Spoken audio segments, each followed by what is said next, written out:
இப்போ நம்ம பார்க்க போகிற சம் என்னென்னா டிஎன்பிஎஸ்சி போன்ற போட்டித் தேர்வுகளில் கேட்கக்கூடிய டைம் அண்ட் ஒர்க் அதிலிருந்து ஒரு சம், அதாவது நேரம் மற்றும் வேலை. இப்போ என்ன கொடுத்துருக்காங்க, ஏ என்பவர் ஒரு வேலையை 20 நாட்களிலும் பி என்பவர் அதே வேலையை 30 நாட்களிலும் முடித்தால் அவ்விருவரும் சேர்ந்து அவ்வேலையை செய்து முடிக்க எத்தனை நாட்கள் ஆகும்?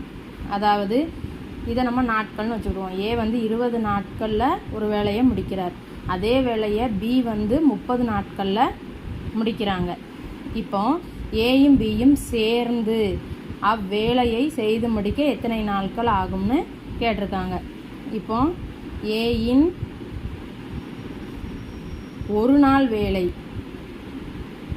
பார்க்கலாமா? அதை எப்படி எழுதிக்கலாம்? 1/20, 1/20, அதாவது 20 நாளில் தான் அவர் வந்து அந்த வேலையை முடிக்கிறார். அப்போ ஒரு நாளில் அவர் பார்க்கக்கூடிய வேலை வந்து 1/20. இதே மாதிரி பியின் ஒரு நாள் வேலை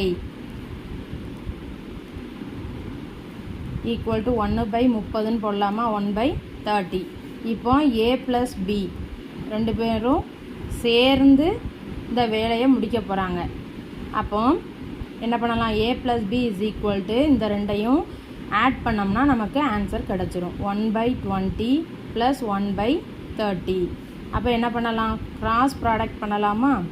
அப்போ 30 ப்ளஸ் 20 டிவைடட் பை 20 இன்ட்டு 30. அப்போ என்ன வரும்? 50 டிவைடட் பை 20 இன்ட்டு 30. இப்போ இதை வந்து நம்ம அடித்தோம்னா 4 5 5 6 5 30. அப்போ 1/12. அப்போ ஏ ப்ளஸ் பி 12 நாட்களில் இந்த வேலையை முடிப்பாங்க. செய்து முடிக்க ஆகும் நாட்கள் வந்து 12 நாட்கள். தேங்க்யூ.